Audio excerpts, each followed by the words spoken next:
all, congratulations on season 5. I binged the first 8 episodes yesterday ahead of this interview, and it is probably the best season yet. So Oh congratulations my on that. God. That's great. Now, I know as a viewer, the show is extremely emotionally exhausting. What is it like for you? And do you have to find ways to kind of separate yourself from what's happening in the series? You know, I wish that I had like a really like poignant answer for that, but I just have so much fun at work. I have so much fun. I love my coworkers. I love the people I work with. Our whole crew is like the best crew on the planet. Um, we just have great time. So it's really not like the emotional preparation for certain things, yes, is very heavy, but it's also something that I really love to do. So it doesn't really feel that heavy. I feel like I should say like it is really, but it's not. Like I love this character so much. I love this show so much. I love these people. It's just I don't know. Well, for this season, are there any really rewarding parts of Janine's story that really stood out to you? Well, yeah, I mean, um, Janine kind of steps into some June energy this season. And that was, I mean, that's so rewarding to kind of see the way that her friend has so impacted her. Um, and now that June is gone from Gilead and Janine is there, um, Janine kind of steps up in a way that she was happy to never do while June was there, but realizing that there is an absence, there is a missing piece, and someone needs to fill that role.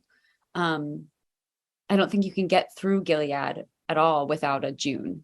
So I think Janine recognizes that she needed to be these new girls. She needed to be their June. A And with version. her, a version of June, yes. And she has a bond for a little bit there with Esther. Can you talk a little bit about that kind of, not, I don't know if it's exactly a mentorship, but that connection that they have because they've been through so much together already? Yeah, I think that I mean, first of all, I love McKenna. I love that girl. She's just so much fun to work with. And she's so, oh my God, what a prolific teenager she is. It's like wacko. But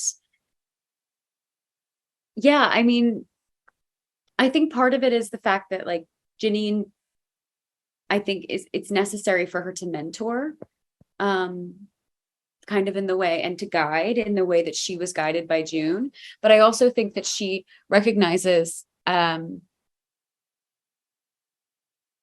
this girl is how can I keep her alive? And I can't I can't allow her to make the same mistakes that I made because she knows what to expect and she's not gonna not underneath Janine's watchful eye, literally, will she allow someone else to go through what she's gone through and to make the mistakes that she's made.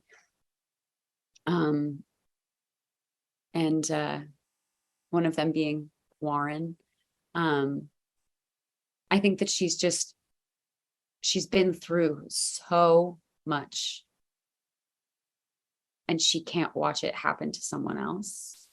You know? And also there's the motherhood element that she's like, look at this little baby bird that I must nurture. I You know, did that want to talk about the Warren stuff. With spoilers, I'm going to hold these until we get a little bit later into the season.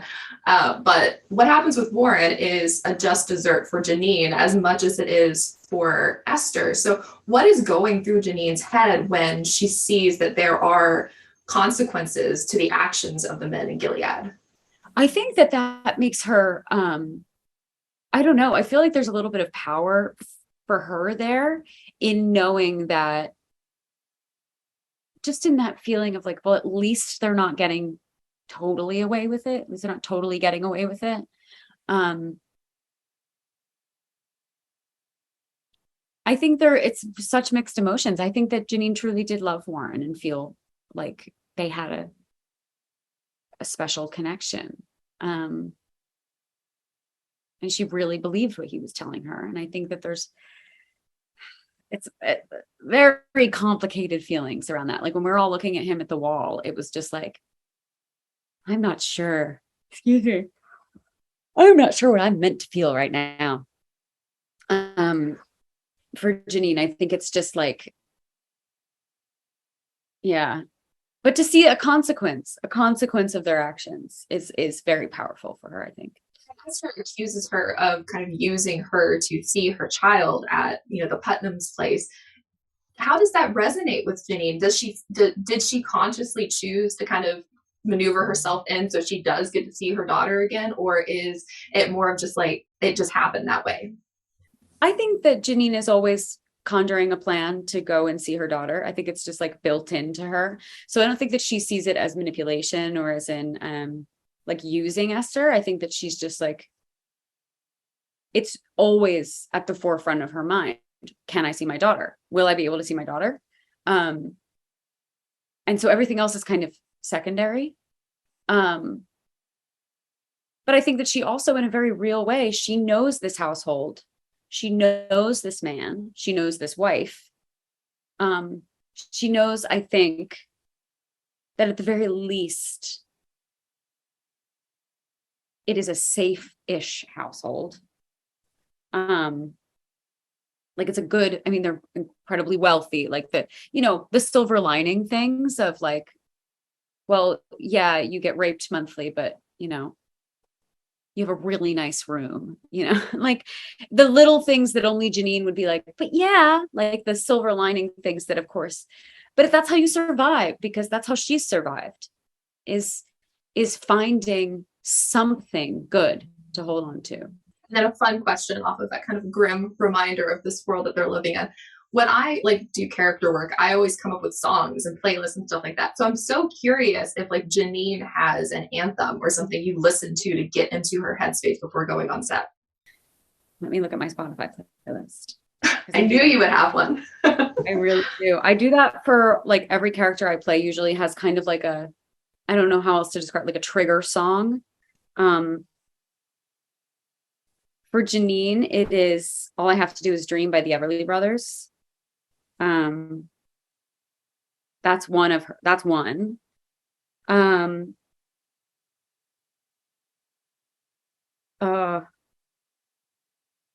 This Bitter Earth by Dinah Washington. I Only Want to Be With You by Dusty Springfield. You've Got a Friend by James Taylor. Yeah, those are some of them. Excellent. Those are great. Well, but thank you so much. Brothers, that's the number one. That's a good one. That's a good track. Excellent. Well, thank you so much. I really appreciate it. You taking the time this early in the morning to chat with Collider. My pleasure.